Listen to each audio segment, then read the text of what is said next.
All right, here we are. Where to start? I guess we start with hello from Aragon Bay, Sri Lanka.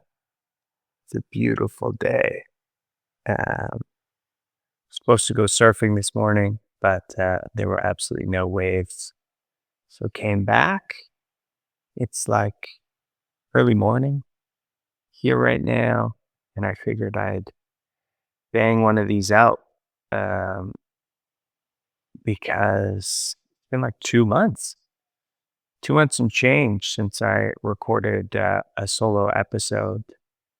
I was definitely planning on doing more of these sort of solo reflections, um, but that hasn't happened.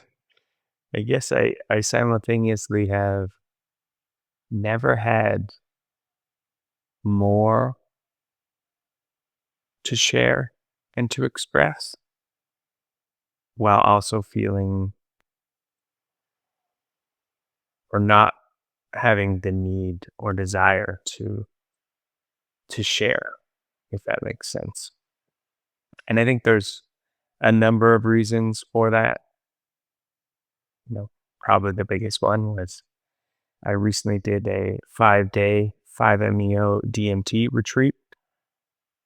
And leading up to that, I wanted a lot of silence because I know it's a very intense experience. So I wanted to get myself prepared for that. And then since then, um, I've really struggled to kind of find words. There's a lot I'm still processing about the experience. And then, I kind of just jumped into this project and didn't give myself time to fully grasp all of the changes that were happening in my life before I started, talking about them. Um, and I think things uh, eventually catch up to you a little bit. And I feel really good, grateful, grounded right now. But there has been a lot of, I guess, waves of, you know, fear, uh, anxiety, second guessing, self doubt, and some anger. Um, and yeah, I guess I was kind of feeling as if I was falling back into some of my old patterns right away. You know, I think in the beginning of this project, I was approaching a lot of it with the same level of intensity and drive as before. For me, productivity feels safe. Creating, building something feels safe. It feels normal. Sitting alone with my thoughts or even fully immersing myself in life, um, that's more scary and new. And so I guess that's why I haven't been creating as much, at least on the solo side. The interviews are easier to do. I just get to be curious and unpack um, other people's stuff.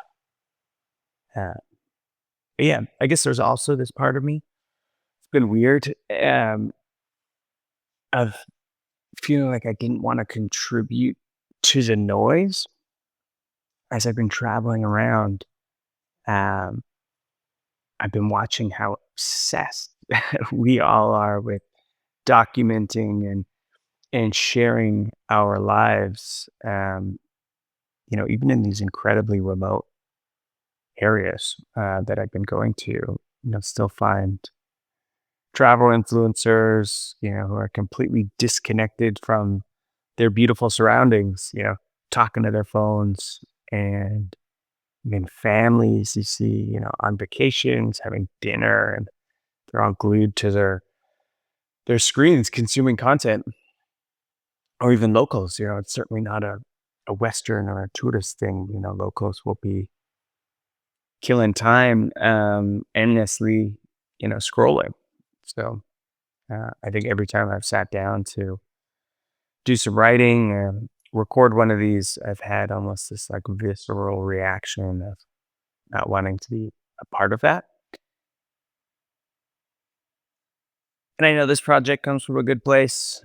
I know I'm trying to help encourage, maybe inspire people, or if nothing else, just help me figure out what's going on. But something I've been struggling with. Um, and yeah, sometimes it feels like everything that could be said has been said many times, and a lot better than I could ever possibly say it. So, what's the point? But I guess the point is just do it for me. And so I'm going to continue, hopefully do more of them. Um, and yeah, I wish I could give you some update of just like, yeah, figured it out. I'm super happy now. But, that would be bullshit. Yes, I've had some incredible days, some incredible experiences, and some moments of beautiful, beautiful clarity. Um, and many days I wake up feeling super lucky. But yeah, it's a journey, and I'm excited to be on it. But I guess we can start off with what I've been doing, because I've been doing some things. I think when we left off, I would have been in Bali, and after that, I took a ferry over to Lombok.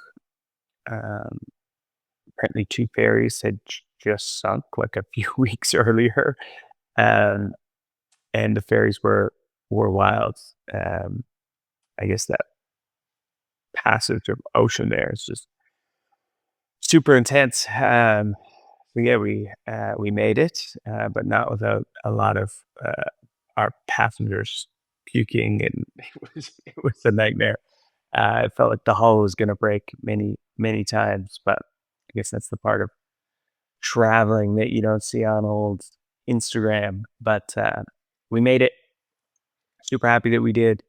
And yeah, would highly recommend Lombok. It's gorgeous, a lot less touristy than Bali.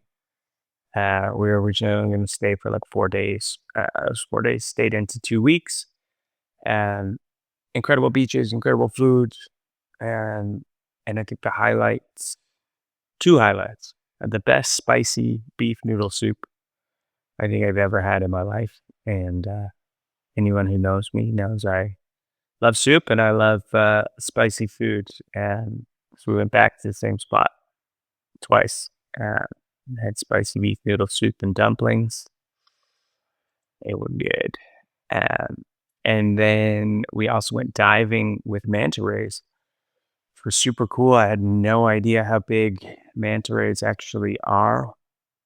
And we got lucky that three of them, we found three of them, and there was like this current happening, and they were kind of playing in the current, so they stayed with us for like 20 minutes, and they would like come up to us and go right under us, and things are just massive. So that was a really cool experience. um, and then yeah, after Lombok I flew to Hong Kong, and then had to get all the way back to Vancouver to participate in a 5-MEO DMT retreat on Bowen Island, which I talked a little bit about. I'll get into more. But yeah, I know it sounds crazy to fly almost 24 hours for a 5-day retreat. But it's not just any retreat. It's run by two of my closest friends. It is called ENFOLD. If anyone's curious to check it out, it's truly just a world class retreat experience. Um, and as someone put it, they said it's the most comfortable place to do really uncomfortable work. And yeah, if you're not familiar with 5-MeO DMT, I will get into it later. known as the God molecule and widely accepted as the strongest psychedelic known to science and mankind. Um, but we'll get into that in a little bit. But after what, life altering experience, was thrust into quite a different environment. I actually drove up to a dear friend's and former business partner's bachelor party up on Shuswap Lake. Had a lot of fun. Um, don't need to go into detail on bachelor parties, but bachelor parties do what bachelor parties do. Um, for me, it was the first bachelor party that I've been to sober, which was an interesting experience, but had a great time. And I was really happy that I got to be there for my homie. And yeah, I guess worth noting that I'm, as of yesterday, 6 months into my sobriety journey. Um, it's funny to say sober when I'm going to describe to you my psychedelic experience that I just had. Um, sober for me means off of all alcohol and drugs. The only time I've consumed a mind altering substance is in ceremony. You know, with professionals there that do this for therapeutic and spiritual reasons, and me, I don't count that towards addiction or I still count it as sober. Outside of that, you can count it however you'd like. But yeah, after that, I was back in Vancouver for a week, spending time with my girlfriend and kind of tying up some loose ends. And before I knew it, was flying back to Bangkok to meet up with my friend Drew again. He's who I've been traveling around with the last couple of months. And yeah, we spent a handful of days in Bangkok before going to Koh Noi.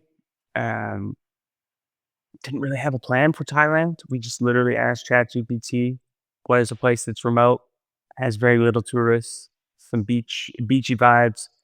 And so we ended up on this really remote island off of Phuket. It was rad.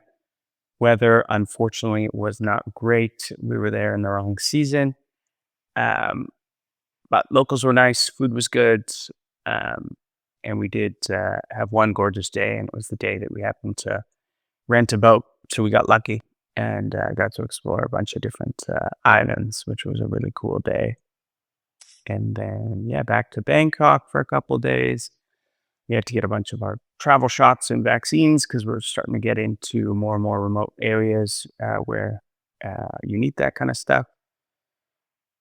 Yeah, nothing crazy to report from Bangkok other than I really do like the city. It feels like a livable city. Um, and they just do malls way better. It sounds like a lame thing to say, but I feel like in North America, malls are so dead. Um, but in Bangkok, they are packed. They're just way better. Like they're food courts, whereas we have like 10 shitty chain restaurants. They have 50 local vendors with food all across the world. Um, super fun to explore. Never thought a highlight would be a mall food court. They do it very differently, and it's just a good tip. Some of the best we had was in food courts. Um, from Bangkok, flew to Colombo, Sri Lanka. And we're getting there. We're almost getting to the present day, so don't worry. We'll get into more exciting stuff here shortly. But other than just an update, then we flew to Colombo, Sri Lanka, where I met my girlfriend, which was super cool. Colombo, kind of just a big city. It's where the airport is. And I would get out of there as quick as you can. We took a 7-hour train ride down to Trincomalee. It's a cool beach town. And hung out there for a couple of days. Slow pace of living. We're in a little jungle hut. No Wi-Fi. And then the friend that I've been traveling with, he flew back to Bali, which it was weird to see him go. We've been spending a lot of time together. It's been so cool, and I feel so grateful to be able to spend that amount of time with a childhood friend, which is rare at this age. Um, from there, we went to Sigiriya, which is more inland in the jungle, lots of temples and safaris and things. It's really cool. We went to a place called Dambula Cave Temples. It's like 2,000-year-old temples built right into these caves, and kind of a cool backstory. This king from 2,000 years ago was exiled, and he took refuge in this little cave network that he found for 14 years. And then eventually, when he took the throne again, 14 years later, he built, I think, 6 different temples in this cave system as a token of gratitude for keeping him safe. Um, yeah, it was a cool place. But yeah, now that takes us to now. We then came down to Aragon Bay. It's really good to be back with my girlfriend. She's been incredibly understanding and patient as I've been on my the walkabout, find myself journey, midlife crisis, whatever it is. And she'll be joining me for a large portion of this trip from here on out. She also quit her job, sold it all, and is going to be joining me. So, um, yeah, now here we are, surfing this afternoon. There's an incredible amount of wildlife. This is probably the place where I've seen the most wildlife that I've ever traveled to. It's got wild elephants just like crossing the street. The 2 crocodiles just like in this river off the main road. Peacocks are everywhere. I'm talking like an absurd amount of peacocks, like too many peacocks. Uh, must be protected.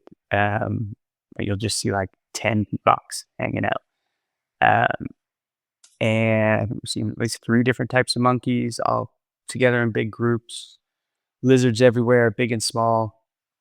Highly recommend adding this place to your travel list. Aragon Bay, Sri Lanka. Um, and yeah, the last update is tomorrow. I fly back to Canada again, which is crazy for the final time. But I fly to Montreal for a very good friend's wedding. It's kind of the final commitment I have back that way. And I won't have to fly back again, but I'm excited to be there. And I'm there for like 4 days. And then I fly to Kathmandu to do a 16-day trek to Everest Base Camp, which is wow. Don't think I've told you guys that, but pulled the trigger on that. It's going to be really hard. It's going to be really cool. And I do have another friend from back home who's decided to join me on that leg of the journey, which is so cool. Again, a guy I've known for 20 years, 22 years, which will be so cool. I guess this is why I need to record more of these, because it was a pretty big update that I had to just rush through. And I don't want to just bore you with where I've been, but quick pause to thank our partners. This episode is brought to you by Optimizing.ai and DreamFuel. Optimizing AI uses artificial intelligence to reveal exactly how your audience and users feel about your product demos, campaigns, tutorials, onboarding videos, or really any digital experience. They're going to track vital signs and stress levels, and you can join their waitlist now in the show notes. And by DreamFuel. DreamFuel is a mental performance coaching platform for leaders and teams. DreamFuel's elite coaches are going to help you achieve your goals, but do it in a way where you're also lowering stress levels, feeling more aligned, and tapping into kind of your highest purpose and highest calling. Each month, they are nice enough to give away a handful of free one-to-one coaching sessions for listeners of the Wake Up Call. So go to the show notes and claim yours now. Even that one session can make a really big difference. All right, back to the show. I did want to spend most of this episode talking about my experience at this 5-MeO DMT retreat, because you can talk about exploring the world, but I think it's a lot more interesting to talk about exploring our inner world. And yeah, it was kind of beyond life changing. I think it gave me a real understanding of why I'm here, or remembering of why I'm here, and what I want to spend the next part of my life doing. But I guess starting at the beginning, what is five MEO DMT? What is this thing? I've written down, and I'll probably butcher it, but it's 5-methoxy N-dimethyltryptamine is the full butchered version of the chemical compound.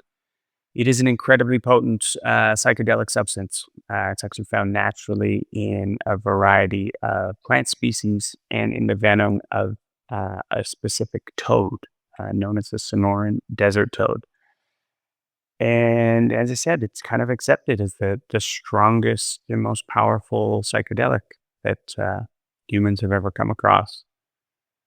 And, most people describe a complete dissolution of their ego, or, an ego death, a loss of identity, of sort of all sensory boundaries, and a feeling of like merging with everything in the universe, like a non-dual experience and intense states of light, unity, presence, and I guess like spiritual encounters that feel sort of beyond words. And I'm gonna try and give them words, which feels like a fool's errand, but here we are. The retreat itself, I don't know if I mentioned, it's called ENFOLD. I'll put it somewhere in the show notes. Check it out if any of this kind of speaks to you. Um, it is on this beautiful property right on a small island in the Pacific Ocean. You take a little ferry to get there. And this is my second time participating in their intensive retreat. I did one of these 5 years ago, also incredibly impactful. Maybe part of the reason why I'm on this path today, or definitely the reason I'm on this path today. But since then, I have grown a deep, deep friendship, actually, and love for the founders, Steve and Austin. I actually interviewed Steve on an earlier episode. If you haven't checked it out, I would highly recommend doing it. He's been a friend, a brother, a mentor to me. And I've been feeling this call to go back for a while, but it is a very intense experience. And I wasn't sure if now was the time with sort of everything going on. But Steve reached out and asked if I wanted to participate in a documentary they were filming all about 5-MeO. And it was just an immediate yes from my mind, body, and soul. And yeah, there's still just like a lot of confusion around psychedelics in general, but particularly this medicine. And it's powerful, and it needs to be treated with reverence, with respect, and like an incredible amount of attention to detail and thought and care to go alongside with it. And they wanted to show, when done right, the right setting and people, how incredibly, therapeutic and life changing it can be. And, that sounded like something I wanted to be a part of and believe in that mission. So, yeah, not only was I going to do the most powerful psychedelic known to mankind, but it was all going to be filmed. So, if you're a listener to this podcast, in 6 months, a year, I don't know how long it's going to be to put together, but you'll have the ability to watch some of my experience, which is going to be crazy. And luckily, the film crew was incredibly good at their job and did a great job of sort of fading into the background. I think what we didn't expect, these were all like professionals. They've done like big reality shows for Netflix, and they were on like the Traders, that show, and The Deadliest Catch. They've been doing this for a while, true professionals. But what we didn't expect was, we knew how intense the experience was for the facilitators and the guests who are going through this and they're talking about everything and trying to wrestle with the meaning of life and things that have happened to them in their life, and uh, didn't expect the impact that was also going to have on like the cameramen and sound people who were witnessing some of that. And a lot of them broke down in tears many times because we can all relate to someone's experiences. We all go through different things, but there is a universal story um, that everyone can relate with. And uh, yeah, it was kind of beautiful and interesting to witness the impact it had on them. One lady had to like leave for the day because it was so intense. But I think all of them like left being like, I want to do this. I want to have this experience. And I came into it a little bit skeptical of like, what is this? Yeah, I'm going to witness some sort of cult initiation taking place. But um, yeah, I guess I'm excited and nervous for that to come out. And yeah, I don't want to give away too much about kind of the format and the inner workings of the retreat because that's part of ENFOLD's magic. But you know, just imagine, like I said, this gorgeous property overlooking the Pacific Ocean, homegrown, homemade food that truly is like a Michelin star quality. It's crazy the love that goes into that food. There's beautiful hikes, powerful group work, movements, breath work, live music. In another life, Steve, one of the founders, was a musician, so a lot of incredible music kind of weaved in throughout. Singing, cold plunges, saunas, tons of time and space just to sit in silence or go for a long walk, hike. And yeah, there was myself and five others uh, were there with me. And it was just such a beautiful group of people. I know I'll stay in touch with all of them. And yeah, you're surrounded by this beauty and world class attention to detail, but you're also there to do some serious work. And yeah, it's psychedelics are not to be taken lightly. What can I add? It's just, I didn't go into this cold. I mentioned I've done this before. Also been around psychedelics since I was about 16, starting recreationally with mushrooms and LSD. Um, and a lot of that was just for fun.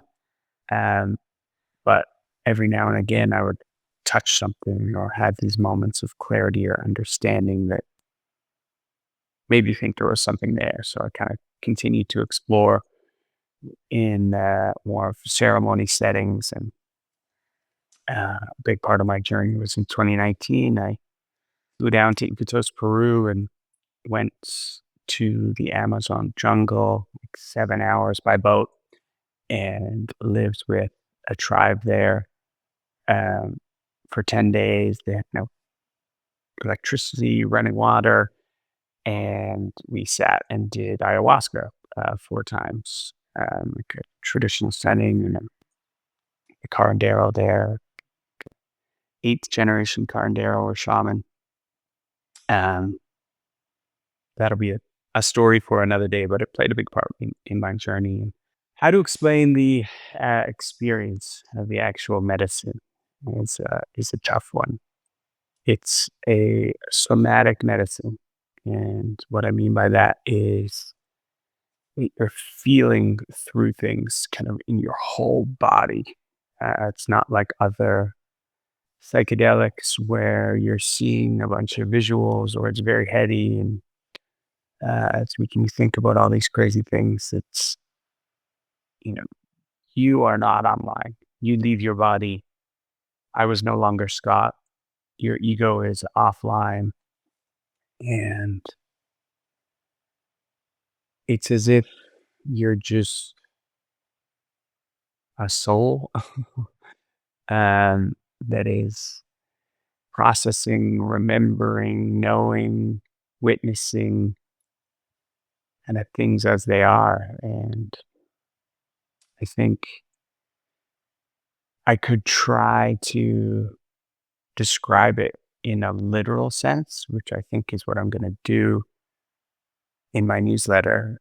And just like, here's what I vaguely remember happening. I think I'm going to try and write from the mind, like literal sense, the body, like what I felt, and then the soul of like the higher understanding of what I think happened or experienced. It might sound like I'm losing my mind, but I think that's the only way to uh, try and get it across. And so I'll do that in my newsletter. You can go check that out if you haven't already. It's up on Substack. It's called The Wake Up Call.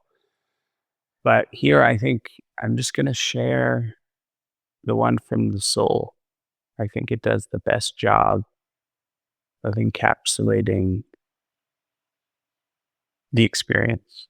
And so after my full release ceremony, where I leave my body, feels like I lived 40 lifetimes. Um, I got out of the ceremony space and I walked up, and they had this big couch in their living room, and there's these big bay windows. And just went on that couch and just conked out for like 4 hours. The sun was shining. It was like the most incredible nap I've ever had in my life. And when I woke up, I felt like writing. So I grabbed a piece of paper and a pen, and I'll share, what I wrote. And I'm not sure if it's a poem, a story, or what, but it does come, I think, closer to sharing what I actually experienced than a literal description of events or feelings. So yeah, why not? I'll, I'll pull it out. No, read it out. So here's what came out. The cosmic dance has been going on since the first hint of light appeared in the darkness. We don't know where this light came from, but it began to rapidly multiply across the universe. Beautiful speckles of light in all sizes began to pierce the darkness. Through this new light, synchronicities flourished, and thousands of interconnected pathways forward were illuminated. Atoms began to pair up based on beauty and polar attraction, no longer crashing together at random. Creation and order began to intertwine, and soon it looked as if it would be all light. But darkness began to fight back. It could not stop the light, but it could create more darkness. And so all that is and all that was began to expand. The darkness grew and grew into an unconscious expanse of black. In response, the light started shining brighter, tried to match the expansion as best it could. The push and pull between these opposing forces began. They became locked into a battle of creation and growth. More darkness created every second. More light created just as quickly. And this stalemate went on for countless eons. But as the millennia passed, the light began to acquire a collective intelligence of sorts, and a divine plan started to take shape. The light believed that the only way to break the impasse was to transmute the darkness into light. For another million years, the light tried every possible way to change the dark into light. It shined it away for a while, but it would always return. It needed to create a new force in the universe, a force that could hold both at the same time, the light and the dark. so that force could choose which to embody, finally turning the tide. Only the brightest lights were chosen for the task. These lights would explode, and through this chaos, capture some of the dark to form a new force in the world. We call this new force consciousness, an ability to understand the dark and the light. This force would be fully aware of these dual forces at work. They would spend hundreds of thousands of years trying to describe them in stories, scriptures, and drawings. They would call them love, fear, God, devil, Vishnu, Shiva. Yet most would forget the divine plan, and eventually most would spend their time wondering, why am I here? And each night, the light would cover the sky in hopes of reminding them. But with every passing year, the new force made its world increasingly more complex. To busy itself long enough with the agitating feeling of both knowing and not knowing why would dull. So many stopped looking up, though there were some that kept searching. And if they were lucky, in moments of deep stillness, they would start to remember. Some would find it by smiling at a stranger, helping a friend, consoling a loved one, or breaking a pattern. In those moments, they knew. They would remember that the task ahead is a simple one. They are here to turn pain into understanding, fear into love, and darkness into light. For themselves, for others, for all beings, as there is no difference. They are here to remember the dance. So yeah, deep stuff. But all seems pretty simple coming out of that experience, man. I'm trying to keep that simplicity with me and remember that, because it can be pretty simple. You can wake up each day. So how do I turn some dark into light, some fear into love? And it starts with yourself first. I think that's the part of the chapter I'm on. And if you do that long enough, you maybe start to have an impact on a few people around you. And you can grow that. And if we all do that, the world gets a bit better. And that's a good way to spend a life. I think we'll stop there. There are waves to be surfed. Hopefully they're a little bit better now. And a life to be lived. And some fun to be had. Appreciate you all. Yeah. Solo episodes. They're kind of weird, but I hope that was an enjoyable listen. I'll try and do more of them. Try and get one out. Maybe while I'm hiking to Everest Base Camp would be cool. I don't know if I have Wi-Fi, but I might go to record something. And yeah, appreciate all your support with this project and allowing me to be creative and free and talk about different things. And yeah, cool. Thank you.